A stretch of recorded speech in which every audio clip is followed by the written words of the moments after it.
Milsurp Garage. Welcome to the channel. We just hit 5,000 subscribers. Just like to thank everybody. That is a huge milestone for me, and I do appreciate it.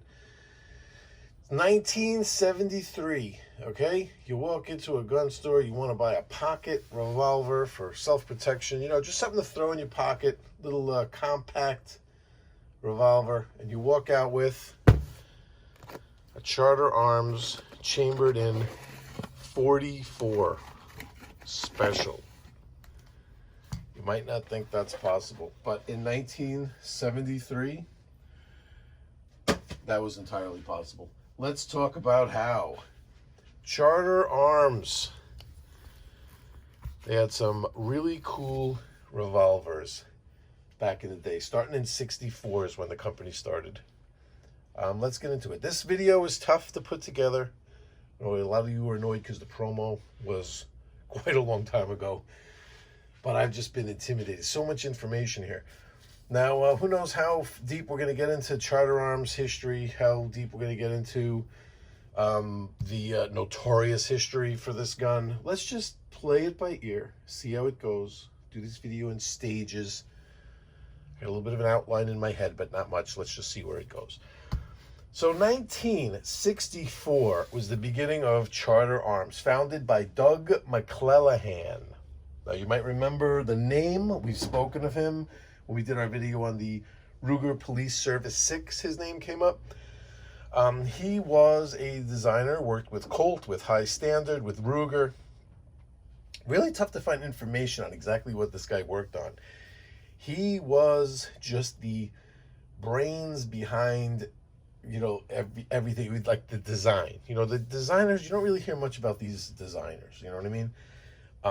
There's so many other people in the forefront. There's so much more stuff going on. That's why it's even hard to find information. I can't even find a picture of this guy. Maybe I just threw one up if I found it, but I doubt it. I just can't find anything really.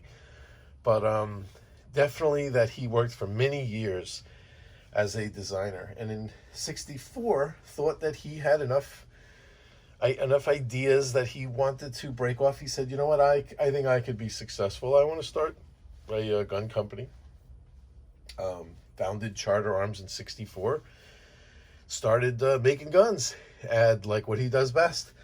Unfortunately, what he did best was not marketing them. Like he only knew how to make them good, and the whole marketing aspect of it, that business aspect of it, he just wasn't really that good at, and he knew that was a weak point, and that the company might fail just because he did not have the connections, you know, to get these things on shelves, you know what I mean, stuff like that. So in 67, he partners with a lifelong friend, Dave Ecker, who becomes like you know, the marketing director, you know, that type of thing. But they're 50-50 partners in this company now. And if the name Dave Ecker rings a bell, take a look at my AR-7 Explorer video. His son, in 1983, was my camp counselor in Clinton, Connecticut. And there was this whole Mianus River bridge collapse the day my parents drove me to the summer camp. And when they got back home, everybody had heard about this collapse. There's a lot of kids that came from, you know, the New York metro area. And everyone was scrambling to catch their parents on the phone and make sure that, because my parents missed this collapse. It was at midnight, I think, the collapse, a little after midnight. But still, information isn't like information is now, where you just look something up on your phone, you know what I mean? There was a lot of different things bouncing around, a lot of people saying all different things, and this guy, Dave Ecker, my counselor, was really cool, chilling with me. I was 15 years old then, so it wasn't like I was a baby or anything, but it was just a troubling time, because I couldn't get my parents on the phone. I think they went somewhere on the way back. They stopped off somewhere or whatever. You know, it was just like one of those things where it was a little crazy before I could get in touch with them, just to make sure all was well. And well, by 83, that was 83. By 83, Doug McClenahan was out of the picture, and Dave Ecker Sr. was in charge. He was in charge. He was the chairman of the board, the president of the company. Doug McClenahan, let's see, wait, I got that written down here. What happened to Doug McClenahan? He, in December 1978, he retired and opened an antique gun shop in Stonington, Connecticut. Boy, I wish I could check out that shop. That sounds like the gun shop to be checking out. You're looking at antique guns, and there might be some guns here where he's like, oh yeah, I designed the sear on that gun. Yeah, you know, and he would not be lying. I mean, that guy's, he had been around. So yeah, he became the marketing and sales guy. He went from the marketing and sales guy to owning the whole company. Bought out his partner there, and well, let's go back. Let's go back to '64, the beginning of Charter Arms. Okay, beginning of Charter Arms. The first gun they produced was a 5-shot 38 special revolver. What was cool about this revolver? Well, it was a one-piece steel frame using investment casting with no side plate. The trigger guard and the grip frame and the ejector rod were made of aluminum alloy.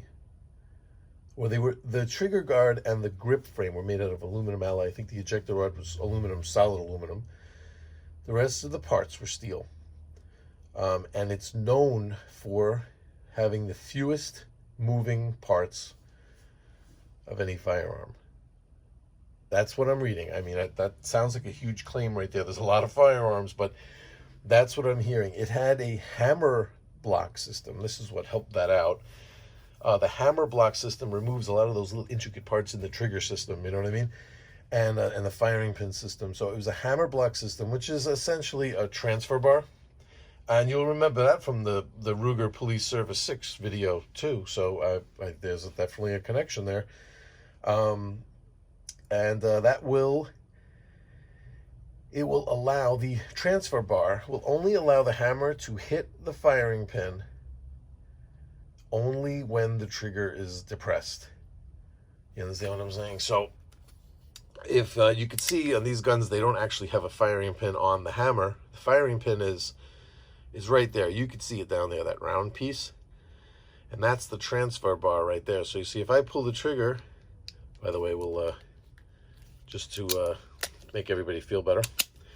If the trigger is pulled, you'll see that bar, that flat bar in front of the firing pin stays up, and the hammer is allowed to hit the bar, which in turn pushes right into the firing pin.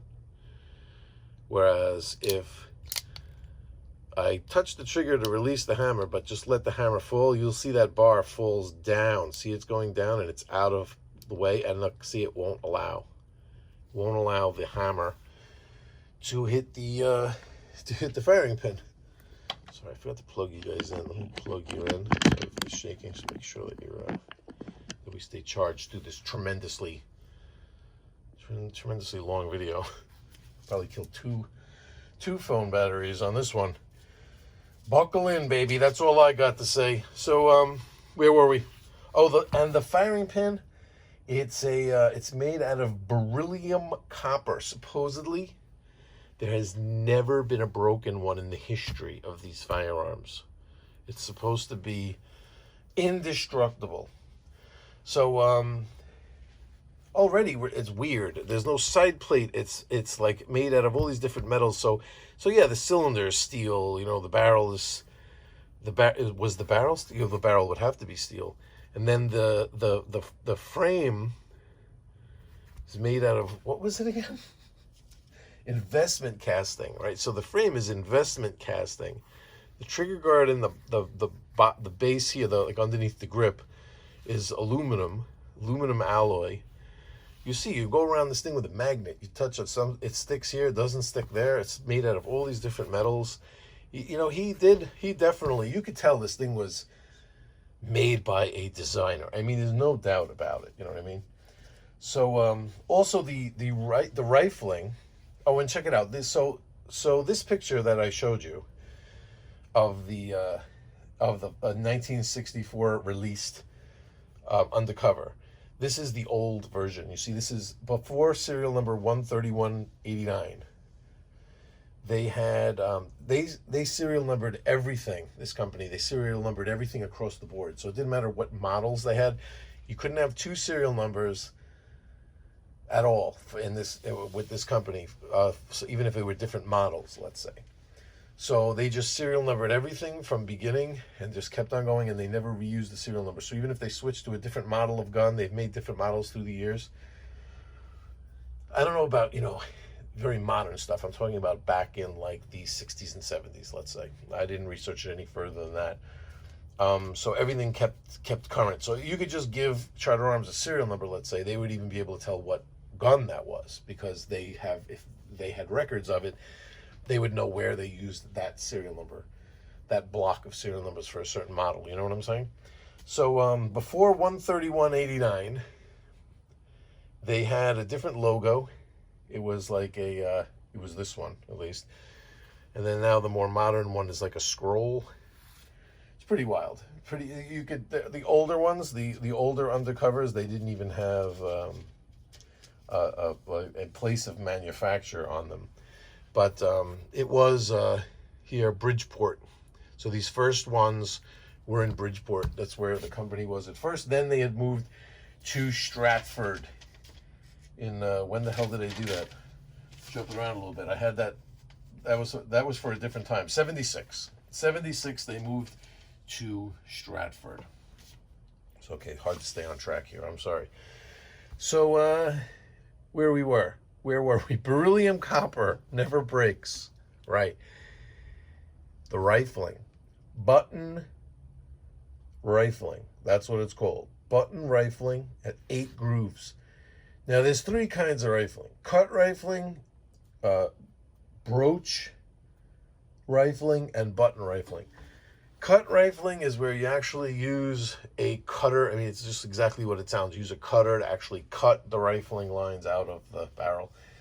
Broach rifling uses something similar to a cutting technique, but it's a series of cuts that does it or something. And there's a lot of information on this stuff online. It's very interesting reading. Check it out. But these were button rifling. Button rifling is when there's actually, they call it a button, and it's actually forced through the barrel, and it forces the lines. It actually crushes the steel to force the lines into it, like routing it out almost. Not cutting it really, but just pushing what they called a button through the barrel. And I think one of the benefits of using this system was that once you pushed the button through the barrel, you didn't need any further finishing after that. And it was also a very quick process. I think it wasn't the cheapest process because supposedly these buttons, they cost a lot of money. So you had to invest a lot at the beginning, but then that button would be able to press out many, many barrels very, very fast. And they didn't need any further work. Once you pressed the rifling into the barrel, boom, the barrel was ready to go. It didn't need to be further machined or anything else needed to be done to it. So that's part of why Charter Arms was, it was known for, making affordable, guns, and is part of what made them successful. Was this designer mentality was was pretty cool. For the features that it would have, number one, and for the company, for how these things were actually produced. So they moved on. Let's see. I thought I had some years here when they actually did this, but they released. This was all right in '64. This was all going on at the same time. This is before the Bulldog came out. They had this Undercover was on what we will call now the small frame, let's say, right? There was also a Pathfinder, which was originally called the Pocket Target 22 LR. In 22, obviously. It was also in 22 Winchester Magnum. They had one, like a model called a Dual, that they would give you 2 cylinders that you'd be able to swap out, so you could have 22 or 22 WMR. That was 6-shot. The Undercoverette, which was in 32 caliber, that was a 6-shot. The 22 Pathfinder was also a 6-shot. And later on in 83, they came out with an off-duty 38 that was a 6-shot. But the Pathfinder was hugely successful, this Pathfinder 22. But they were working this whole time in the 60s here.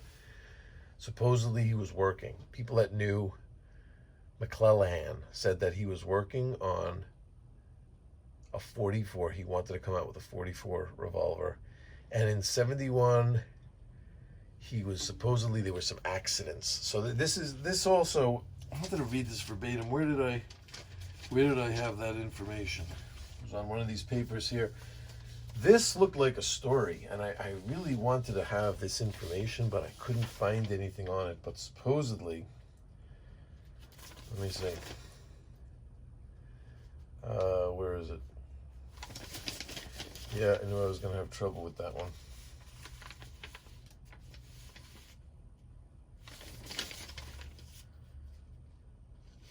All right, apparently, Doug McClenahan had been planning a 44 special version of his revolver from the very beginning of business. In the Guns and Annuals Book of Handguns in summer of 74, Mason Williams writes, quite a few years ago when Doug McClenahan and his cohorts from Charter Arms would come over to my ranges to fire and test,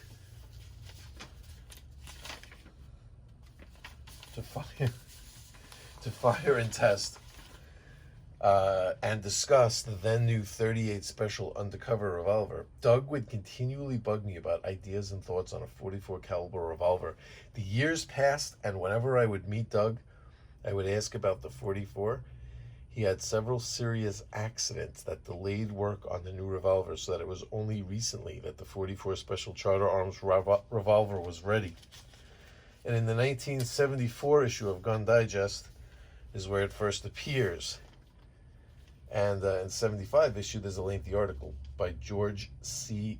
Nante. And I have that here. I have the 1974 Gun Digest here with this article on Charter Arms. It was very, very helpful in coming up with the info on the 44. But let's get back to our stuff here. Where were we? Where are my papers? What happened to my papers? Disappeared. I knew we were going to get discombobulated here. It's happening. It's slowly falling apart. Nope, bringing it back together. Here we go. All right, so where are we? Pathfinder, the off-duty. So he's working on this this gun, but there were some accidents, supposedly, right? I thought that was really interesting, but couldn't find anything else on it. When it was finally released, he released it on a larger frame. Now I'm going to show you. Here are the comparisons of these two frames. A lot of people thought that the 38 Undercover, they just threw parts in it to make it fire 44 Special, that it's the same gun, basic gun, because it's hard to tell the two apart.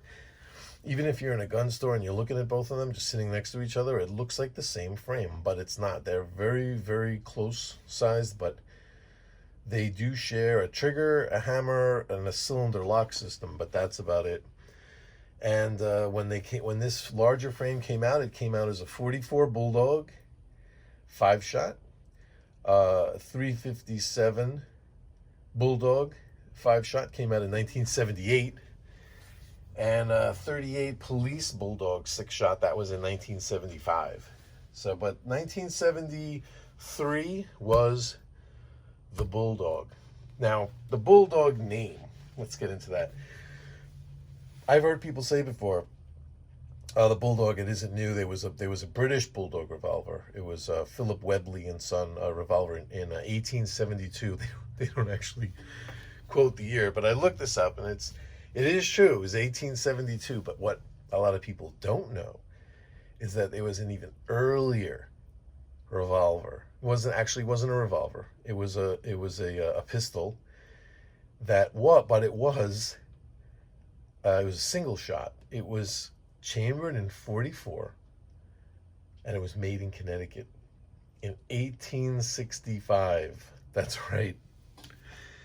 This is a great trivia question. You say, like, what famous gun was made in Connecticut in 44? And who wouldn't say, oh, that's the Charter Arms Bulldog? No. The first one was by brothers Henry and Lewis Hammond. So it was called a Hammond in Nowbuck, Connecticut. In 1865, these brothers produced a single-shot 44 rimfire pistol. Yes, they did. It only was around for a few years. Not sure if it was the greatest design or what actually happened with it, but that is the trivia question of the century. The Charter Arms Bulldogs, I think they started making these in 71. Now this one is a 1972. I called them up to find out. But these weren't released until 1973. Now in 1976, they moved to Stratford. So go figure it out. This is the box. This is the numbers are on here. This is the original box. And go figure, it has a Stratford address on here. So this gun, and this is going to come into play later on, this gun wasn't sold until 1976 when they had moved to Stratford, Connecticut. Now, I think there was a lot of that going on with Charter Arms. They were really cranking out guns, but the hardest thing for them was, selling them, I think. It wasn't so much the making of them. I think they made a lot of them very early, and then the company just had like a warehouse full of guns that they were selling. Like, that's what I think happened. I think that, Doug McClenahan rolls in there like he's making guns for Ruger or Colt, and he's cranking them out because that's what he's used to. And, he doesn't have the sales, the sales numbers that Colt and Ruger have. So that's what I think. I think they were playing catch up for a long time with a lot of the guns that they produced. If that's just my guess. So 18.5 ounces, which is amazingly light. And the Undercover, when it first came out in '64, the 5-shot Undercover 38 was 16 ounces. At 18.5 ounces, some places said 19, but they might have just been rounding off. I think it's, I'd love to weigh this. I wish I had a scale like that, but I'm going to guess they're 18.5, closer to 18.5. Now, all right, let's get into some cool stuff with this thing. It feels light. It feels small. It doesn't just, it's tough just seeing it sitting on a table, but here's it next to a Colt Detective Special. Amazing, right? Now check this out. At 5 shots, right? This is really tough to manufacture and maintain integrity here, strength here. Look at how, let's zoom in a little bit. Look at how thin you may think it looks here. This area here close to the edges of the cylinders, or you can pop this out to look between the cylinders, right? Look at that. It's actually thinner here than it is between. This is the thinnest part. Now, just the strength of this is fine. If you looked at, let's say you looked at the 38, let's take the 38. You see this very similar. So you'd say, well, yeah, but the 38, much less pressures, much less pressure there for the 38. It's about with the 44, how is that going to withstand it, being that thin? Believe it or not, when it comes to like cylinder pressures and stuff, pressure, science, there's a lot of things that would be surprising. The 38, I think, I wanted to write this down, but I don't think I did. The 38 is like 5 times the pressure or something like that. It's these, let's just say, I thought I read 5 times, but let's just say double. It's double the pressure. Factory 44 special loads are 12,000 to 14,000 psi.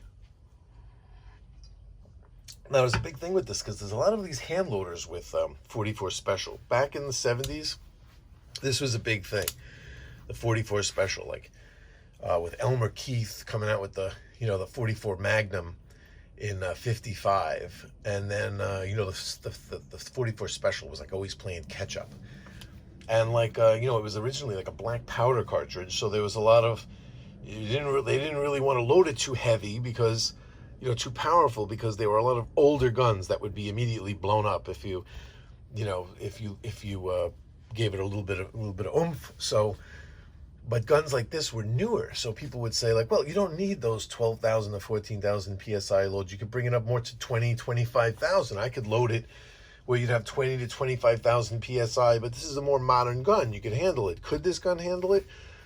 Maybe, probably, but a lot of these reloaders, and I have a lot of this information here. Look, there's a whole article here in this Guns magazine from 1977. There's a whole article here, Harnessing the Bulldog, okay? And it's just all about just that. It's just all about loading for it. And in loading for it, they find that you make these hotter loads and it makes the gun less controllable, not pleasant to shoot, hard to shoot. I mean, it's like what made it pleasant was the factory 44 Special loads made the thing feel great. It for its lightweight, it didn't batter you, it didn't hurt your hand, and it was a pleasure to shoot.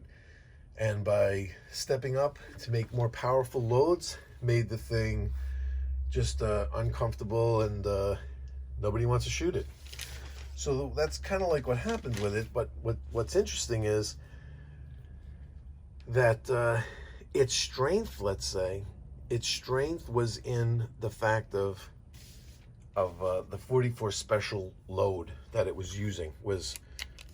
It was tailored to the design, let's put it that way. So it's like, yeah, if you brought up the pressures to even what this 38 Special, the pressures that this 38 Special have, you'd probably have failure. But the design, it incorporated the ammo, right?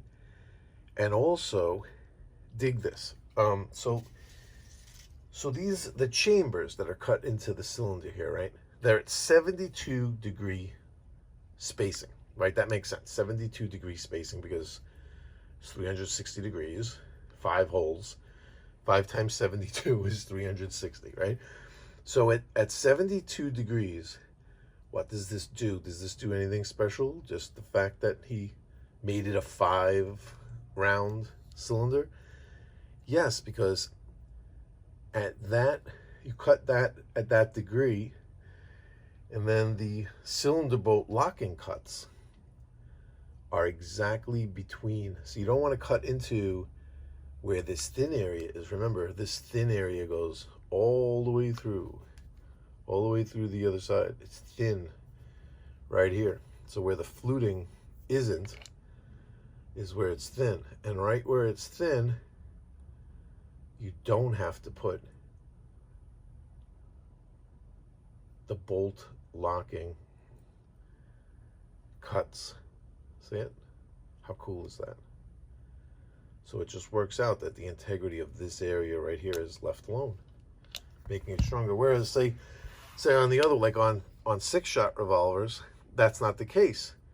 Because by dividing 360 by 6, you come up with a different spacing. And now if you notice, every cut ends up right on.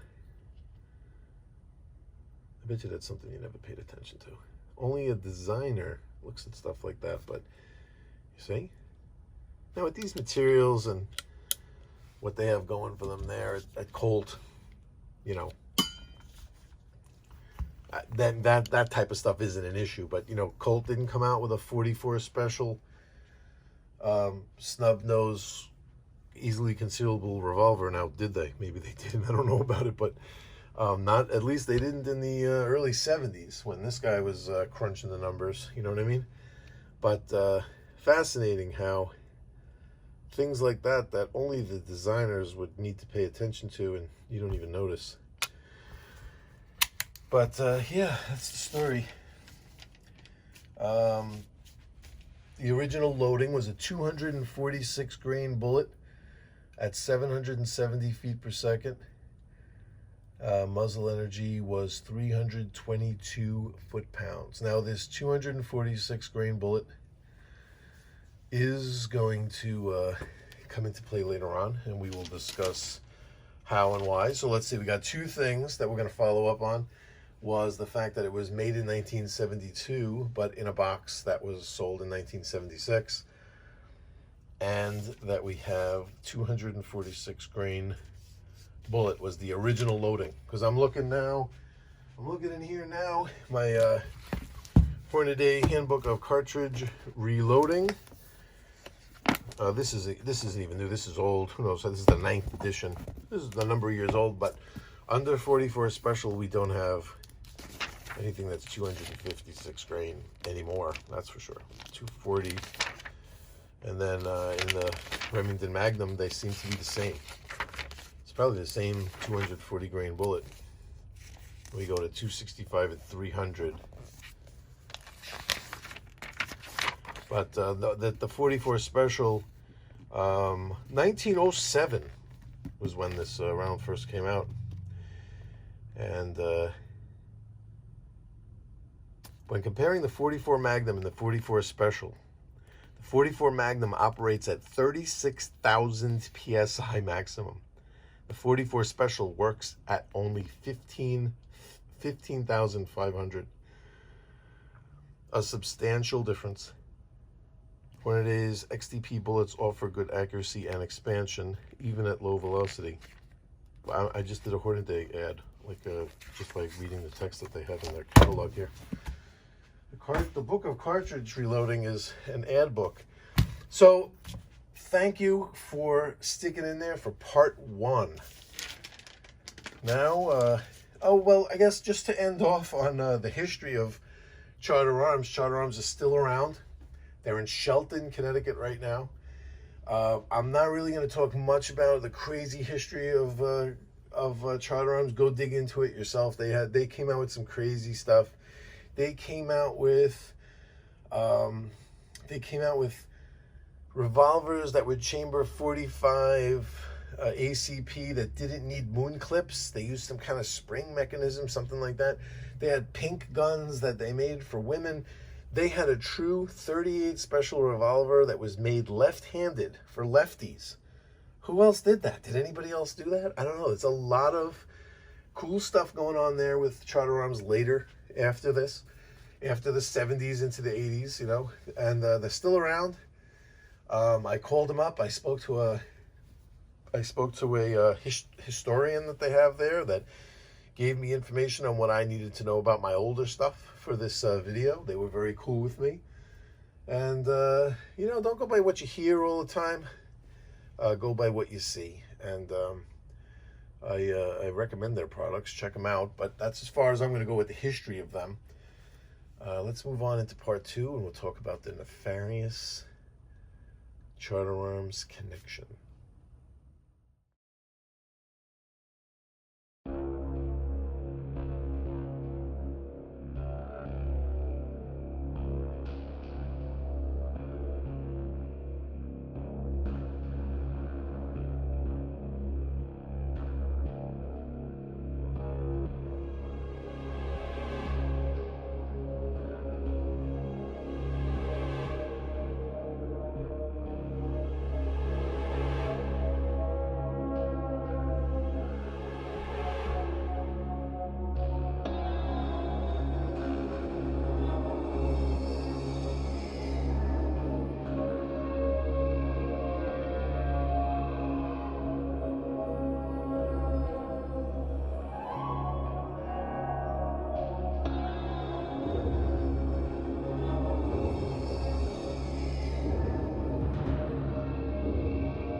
right, so let's talk about the dark side of the Bulldog 44 Special. David Berkowitz, son of Sam, went into the Army in 1971, was a marksman. This guy knew guns. Served for 3 years. He was out in 74 and became a security guard, unarmed security guard. His mental health started deteriorating in 1975. He was diagnosed paranoid schizophrenic. Was a prolific arsonist. Set tons of fires. Actually, turns out after getting caught, this guy kept records and might have set upwards of 1,500 fires, never being caught for them. Started hearing voices on Christmas Eve 1975. I think he lived in Co-op City then, in the Bronx. He's severely injured, a 15-year-old named Michelle Foreman with a hunting knife. Some other woman that was never identified. You know, this is going by what he's saying after being caught. And started his decline. And on July 28th, 1976, he quit his job as a security guard. And that night, after midnight, so it was the early hours of July 29th, he walked up to a car double parked on a street in the Bronx and shot two girls, Jody Valenti and Donald Loria. Jody Valenti was injured. Donald Loria was killed. So that's where it really all began. July 28th, 1976. 10/23/76. Second attack, Rosemary Keenan and Carl Denaro sitting in a car parked in Flushing, Queens. Carl Denaro was shot in the head. Rosemary Keenan took off in the car. They realized that Carl realized he had been shot. Went to the hospital. Rosemary Keenan uninjured. Carl Denaro survived this attack. 11/27/76. Donna DeMasi and Joanne Lomino sitting on a porch in Floral Park late at night after going to the movies, approached by a man, started asking them directions, and then suddenly just shot them both. DeMasi survived, even though being shot in the neck, she survived. Lomino was shot in the back and paralyzed. January 30th, 77, Christine Freund and John Deal were shot sitting in a car in Forest Hills, Queens at night. Deal was injured, but I think by flying glass or something. I don't think he was shot. Freund she died of a gunshot wound at the hospital. Deal took off and took off in the car, and she eventually wound up at the hospital and died there. Now, this attack produced a bullet that was matched to the first killing. That first killing in the Bronx. So that was on January 30th, 77, was matched to a bullet from the shooting on July 29th, 76. I think that, the police, I don't think they said anything about it just yet. I think they were just starting to put it together. But I don't think they were 100% sure what was going on. But there was their first inkling that there might be some type of connection. On March 8th, 77, Virginia Voskerichian in Forest Hills was walking alone and was approached by a man that shot her and killed her. And 2 days later, March 10th, 77, police announced the link and the type of gun. So this was interesting. There's a lot of confusion over this. This is why I give the timeline of these killings. I mean, if you want to look into the Son of Sam stuff, there certainly is a lot of information on it, much more than I'm going to give you now. I'm only giving you this timeline to relate it back to the gun stuff, to clear a few things up. Because you say, like, how would they know? See, at this point, they knew the type of gun. I'm going to explain to you how this all went down. On 4/17/77, Valentina Suriani and Alexander Esau were shot in a parked car in the Bronx, right near the first shooting, only down the block. Each of them were shot twice, both killed. And he left a note this time, the son of Sam. So once the police were announcing that they made the connection, boom, he's leaving notes. You know what I mean? So now, 6/26/77, June 26th, 77. Sitting in a car outside a club in Bayside, Queens, Judy Placido and Sal Lupo, both shot, both survived. 7/31/77. This was the last shooting. This is where it all ended. Robert Volante and Stacy Moskowitz shot, parked in Brooklyn. Volante, he was injured. He was blinded in an eye, but he survived. Moskowitz, she died later on in the hospital. Now, when that shooting went down, there were some detectives from that precinct in Brooklyn put in charge of the case before it was all swept into, the Son of Sam task force. And some smart detective there, put out into the neighborhood that they're looking for any witnesses that might have been around this area, this park. It was kind of like a park next to the Belt Parkway. If anybody saw any cars leaving the scene, saw anybody around there that didn't fit in, it was kind of like a neighborhood around over there where everybody kind of knows everybody.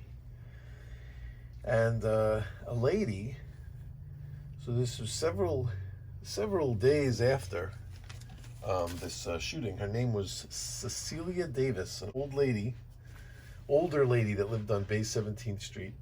It's like an older lady, no husband around. She just has this little dog. She walks the little dog, keeps to herself. But, these little old ladies, they keep their eye open and they notice things. And she heard they were looking for some information, and she said, yeah, there was this weird guy that, gave me a weird look. He looked all creepy, and he was walking back and forth. I heard him walk away, then I heard the shots. Then I saw that his car was gone, but I noticed that he had a parking ticket on his car.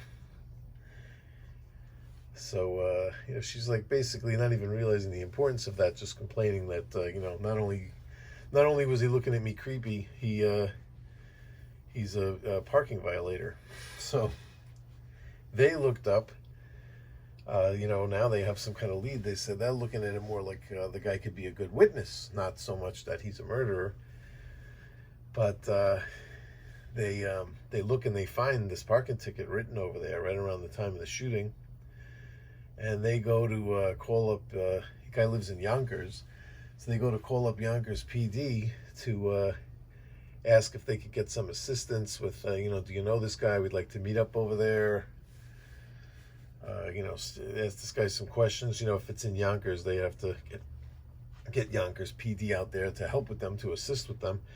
And lo and behold, the dispatcher, this is all part of the whole conspiracy thing, if you want to get into that or read about it, the dispatcher is Wheat Carr, who is the daughter of Sam Carr, who a lot of people think is actually the Sam, that is the name in the Son of Sam name.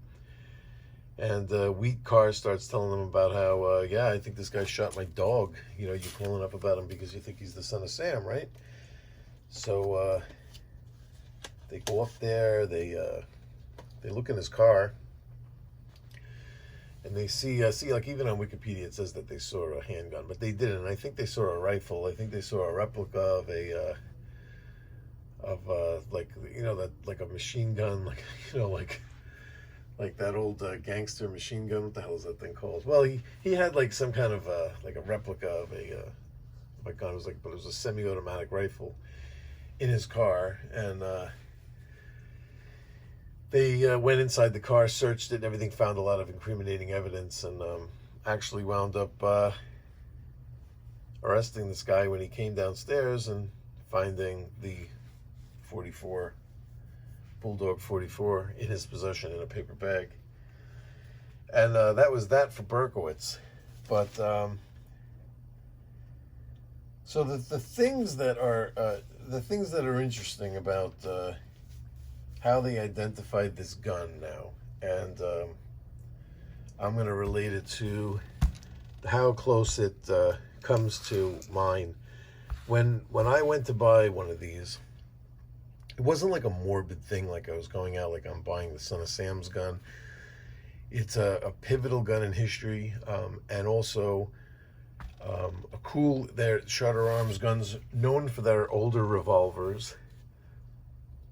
I was interested and I wanted one of these, but I wanted to try to get the exact one. I wanted to try to get the correct vintage of where Berkowitz's gun was. And without going with much information, poked around a bit.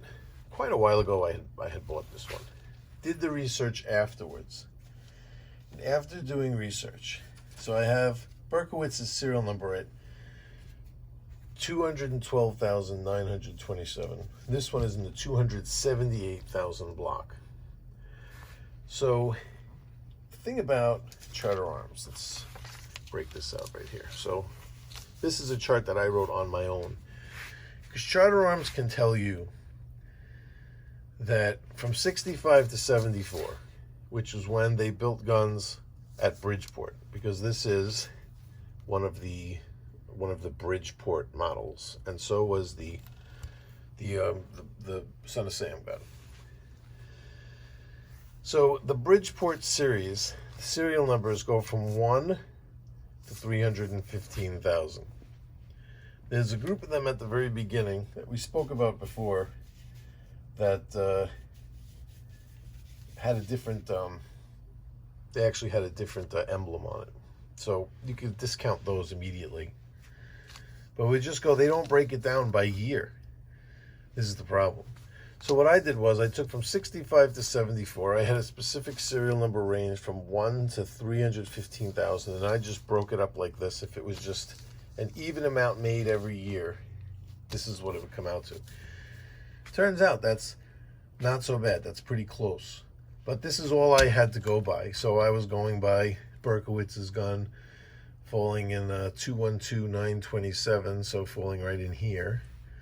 And then mine in the 278 range, being here.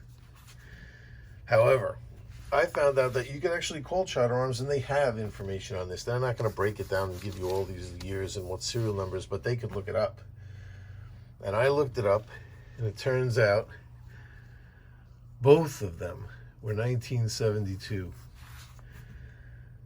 And this makes a lot of sense too, because there was a huge production. Doug McClenahan started cranking these things out in 72 for a release in 1973. You can't just like release a gun in 1973 and then start making them. That doesn't make any sense. You know what I mean? You're going to make them beforehand. So a huge serial number block was taken up by the Bulldog at that point. Because what Charter Arms did, they were making undercovers, they were making 22s, they were making 38s. All during this period, they never used the serial number twice, even on different models of guns.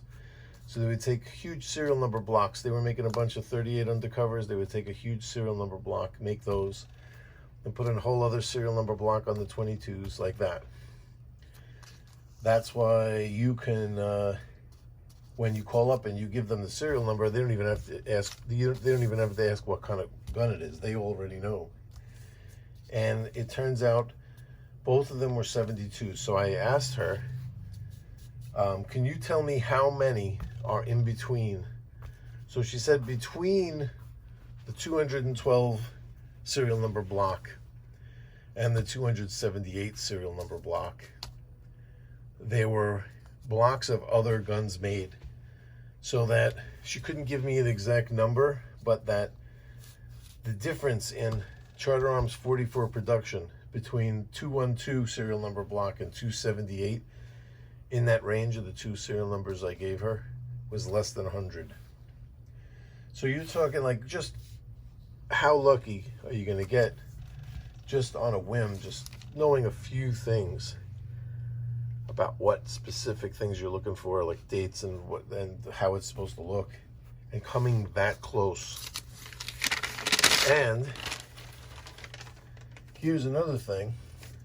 I found some information. This was really hard to find, but I found this from the Violence Policy Center, which produces an analysis of firearms used in high-profile shootings from 1973 to 2001. Definitely some more research needed here with this Violence Policy Center, but this is the information these guys came up with, and I couldn't find this anywhere else. This handgun that Berkowitz bought was illegal. It was a straw purchase. It was acquired through a friend, an old Army friend. His name was Billy Daniel Parker. On June 12th, 1976, in a Houston, Texas gun shop called Spring Branch Jewelry and Loan Company. This place really offered a lot of information that I couldn't find anywhere else.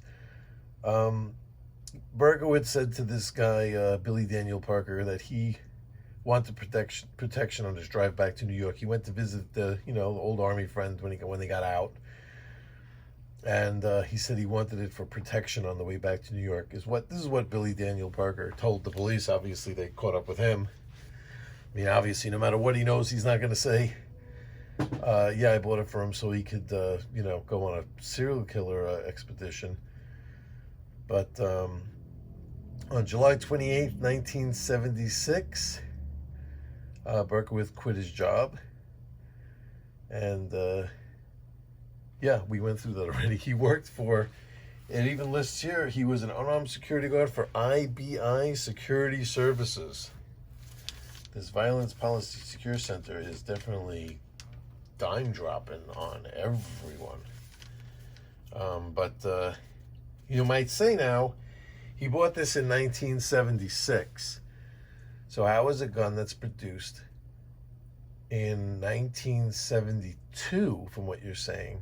It was purchased July 28th, 1976. Exactly. Because in 1976, mine was purchased here. I have the original box. This is definitely the original box. It has the gun's information on it. And it has the Stratford, Connecticut address that was used from 76 on. So there you go. That's exactly what happened. Is Berkowitz is buying a gun in 1976, just like whoever bought this one did. And they're buying a gun that was produced in 1972 during the, build up for the release of this gun in 73. Interesting, huh? And I'd only find out that information to be able to confirm it by having one of my own that's documented with the original paperwork, box and paperwork. So the three things that I wanted to mention about this gun that had to do with the actual Berkowitz story, that was number one, purchased in 1976 as a 72, purchased in 76, it was a 72 model, purchased in 76. And how did they know that it was a Charter Arms Bulldog 44? Here's how they knew. Number one, the bullet. The bullet was a 44 caliber. You could tell that. And they knew that after the first shooting, they knew it was 44 caliber. But only after that shooting that I mentioned, what did I do? I moved the paper. Which one was it again? It was the Christine Freund and John Deal. I think he shot, he might have missed once or something like that. And that bullet that they recovered, not only did they have the caliber, that bullet was in good enough shape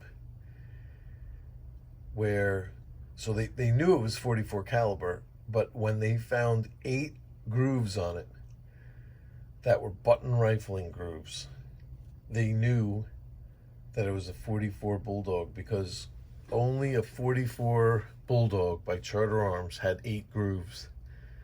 It was the only 44, because I guess a 44, they wouldn't think, they knew it wasn't a 44 Magnum. Apparently that loading, that 246 grain bullet, was only loaded for 44 Special. It was by Winchester and one other company, but I think the back of the bullet might be marked with what manufacturer it was, but it didn't even matter. They knew it was 44.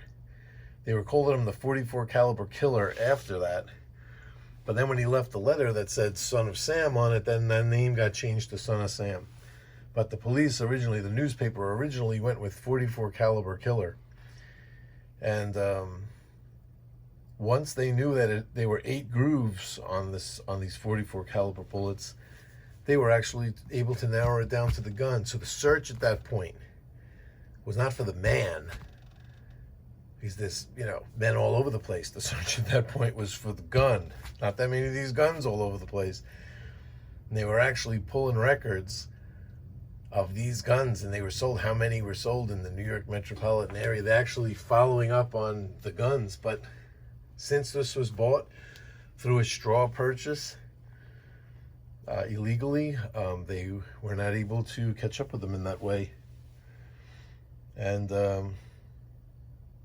that's it, ladies and gentlemen. So that's the Charter Arms Bulldog 44. So I'll follow up here with some shooting video. Very mild for what you'd expect. You're expecting it with short barrel, light gun, 44 caliber. You're really expecting it to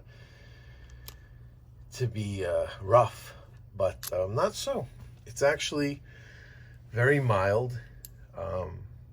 It's actually pleasant to shoot, all things considered, and it's amazing how small and theoretically concealable it is, even at its large caliber. Charter Arms did a great job with it, and it's unfortunate that there has to be this black cloud over it. Charter Arms has no luck in that way, because 3 years after Berkowitz was caught, Mark David Chapman used a Charter Arms Undercover 38 Special to shoot and kill John Lennon. So they don't really have the greatest of luck, Charter Arms. And these photos that I'm showing you are actually from a museum in the NYPD Firearms Investigation Unit or something like that. Whoever they deal with, the headquarters for firearms investigating is where these pictures come from that are all up. You'll find them online. Interesting stuff. That they don't just throw this stuff away, and it's history, and so it's not morbid to talk about. It's not even, I don't even consider it morbid. Some people might say it's not even right for the NYPD to have displays like this. It's inappropriate, but it's not. It's history is history, and if you ignore, they say history repeats itself, and all those other statements and sayings. If you learn from history, you learn not to make the same mistakes. You learn to remember and pay attention to things that have happened before, so that you don't allow them to happen again. And that's the goal. So y'all take care. I'm glad I finally got this one out there. I hope I did good. This was an intimidating one. And I know I'm going to watch this and want to get rid of it and do it all over again. I did originally record a video for this gun long time ago, maybe a week and a half after the promo that I made, and trashed it. Did not like it at all. And I think I just have to release this, because I don't think I'm ever going to make one that's up to the standards of what's in my head. You know what I mean? I want to do it a certain way. But hey, if you want to, here's what I could tell you. The thing about it is there's just so much daunting stuff. It's like, you really just want to do a video on the gun and ignore the Son of Sam stuff, which is like most stuff online that talks about this gun, you know, the unblinking eye and other articles I've seen on it. They don't mention the Son of Sam stuff. They just talk about the gun. I mean, after all, it's a gun channel, not a serial killer channel. But if you really want to get into it, the second shooting, Carl Denaro, he was sitting in a VW Bug with a girl. He was on the passenger side. He had kind of long hair. He was in, he lived in Flushing, Queens. He had kind of long hair, like a metalhead kind of guy. He left this bar with a girl. They were sitting in the car, smoking a joint or something, and boom, shot comes right through the window into his head. They're saying they think that maybe he got shot because whoever shot him thought he was a girl. He has his own ideas about who actually shot him and what was going on, but this is his book. You can check it out. It's an interesting read, and if you have some, you know, some reading like this and you really want to delve into it more, or if you just want to go full throttle right at the beginning, jump into this guy. Maury Terry was a journalist who I think even before Son of Sam was caught was writing about it. And this book was originally 1987, I think, originally came out, and was re-released with some, you know, re-edited, more material, new introduction. And the introduction is by director Joshua Zeman. Joshua Zeman I know from a really cool documentary on Lisk, the Long Island serial killer, which is, that alone is a fascinating story. And he has a documentary out there of, you know, a series of documentaries on that case that I love. And he did a documentary called, it's on Netflix, it's called Sons of Sam, A Descent into Darkness.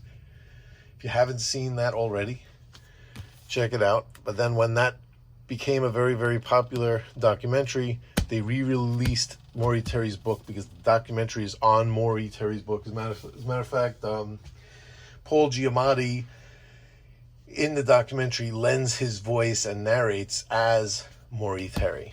So it's like he's narrating as the author of this book. And look, I mean, look at the size of this book. It's just anything and everything about the Son of Sam case. And then from there, if you start getting crazy, you get into like Manny Grossman on YouTube. Manny Grossman's videos, guy started off doing videos on gardening, and it turned into a whole Son of Sam channel where he's gone down just about every rabbit hole that can possibly be gone down. But I found it amazing how many misconceptions there were on this gun. I found it amazing. And that is the story with it. There's no magic involved here. It was a run-of-the-mill Bulldog 44, made in 1972, and got into the wrong hands in 1976. That's the story. And y'all take care. See y'all later. Got some really cool stuff on the way. Don't think it ends here. And again, thanks again for those subscribers. 5,000. Right on. See y'all later.